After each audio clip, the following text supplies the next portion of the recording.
pensiun normal. Sekarang pertanyaan saya, siapa yang bisa dibeli? Siapa yang membeli? Siapa yang ditipu? Ya oleh asing-asing ini. Itu terjawab. Itu tidak bisa dipungkiri. Sudah inkrah, kami berjuang lewat LPK, keluarlah pensiun normal. Baru 2 bulan lalu, Pak. Ya. Ketiga, Komisi Yudisial. Tidak ada gunanya. Komisi Yudisial berjanji pada saat itu akan memanggil kami dengan pelanggaran kode etik hakim untuk sidang kedua, tidak dilaksanakan. Ya.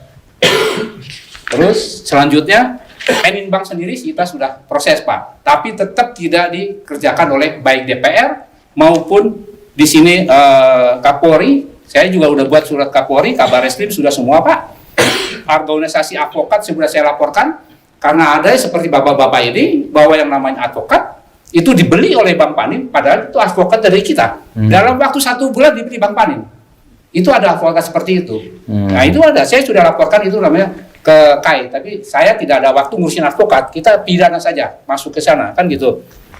Di Snaker juga sudah, itu dengan penggelapan pajak jam sostek, yang sekarang saya sudah laporkan juga, sekarang itu sudah di KPK,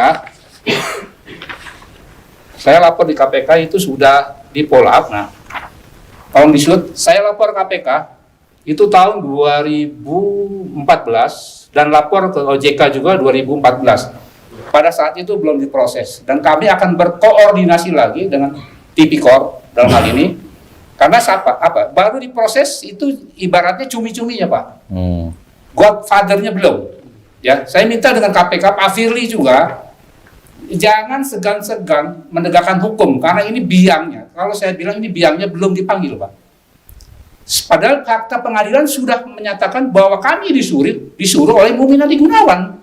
Sudah ada fakta pengadilan yang merekrut saya. Jadi saya tekankan lagi, tolong Pak Firly di KPK ditindaklanjuti. Kalau tidak, kami dengan Ketua LPK akan membuat mosi tidak percaya, baik itu pada KPK maupun Polri. Betul nggak, Pak?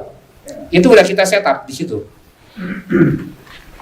Terus dengan Menaker juga sama, Pak. Menaker itu kita laporkan bahwa itu ada penggelapan dari jam sostek, di mana itu adalah gaji pokok yang harus dilaporkan itu lebih rendah dari Undang-Undang Pengupahan Perlindungan Upah.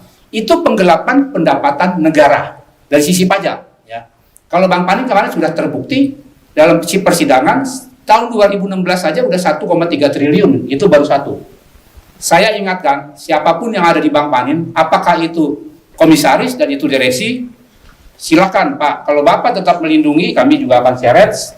Saya punya bukti bahwa Bapak ada di situ. Nanti sebentar saya tayangin lagi, Pak. Yang namanya Pak Erianto, ya Pak, namanya lagi itu adalah Pak Joko Priyatno. Itu Bapak semua itu mantan Bank Indonesia, pejabat tinggi kan. Ini dia suratnya. Sudah ada green design kepada saya untuk mem-PHK saya atau mempensiunkan saya. Tapi saya anggap itu hidayah buat saya, Pak. Saya berhenti. Itu saya masih ditolong Allah. Dan saya terima kasih kepada mantan Gubernur BI Mulyaman Hadad yang tidak meloloskan fit and proper saya untuk jadi direksi Panin Syariah, sudah menyelamatkan. Karena saya tahu pasti bahwa unit syariah itu tidak murni modalnya dan tidak murni itu peraturannya syariah karena masih tercampur dengan bank konvensional. Selagi-lagi saya diselamatkan. Satu, saya diselamatkan dari tangkap KPK karena saya sudah keluar, bukan urusan saya, dan saya sudah lapor KPK sebetulnya. Jadi saya tidak bisa disalahkan sebagai mantan kepala pengawasan. Kedua, saya diselamatkan dari syariah yang tidak murni.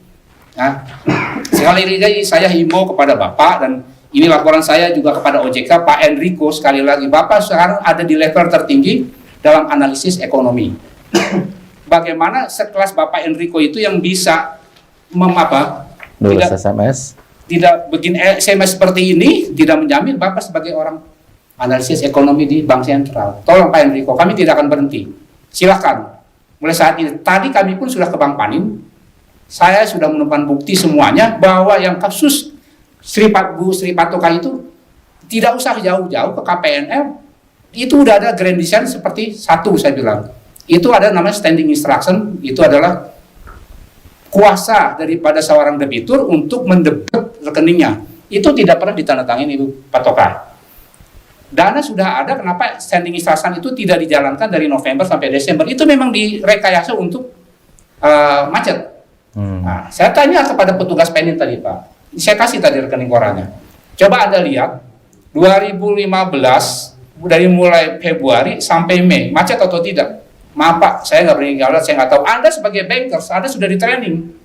Saya ingatkan kepada Anda ya, Anda itu bukan rumah gade, Anda harus tahu bahwa ini, saya minta semua data, tidak mau dijawab, silakan. Anda tinggal nunggu panggilan Polres, saya bilang. Nah, kami tadi langsung ke Polres, kita sebagai mitra kerja yang untuk menegakkan, kita tidak melawan institusinya, tapi oknumnya.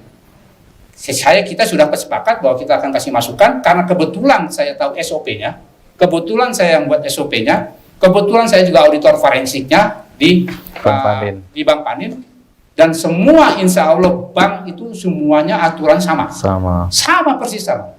Jadi tidak akan sulit buat saya untuk menentukan pidananya. Dan mulai hari ini Pak Gubernur ya, saya ingatkan, saya akan kolektif semua yang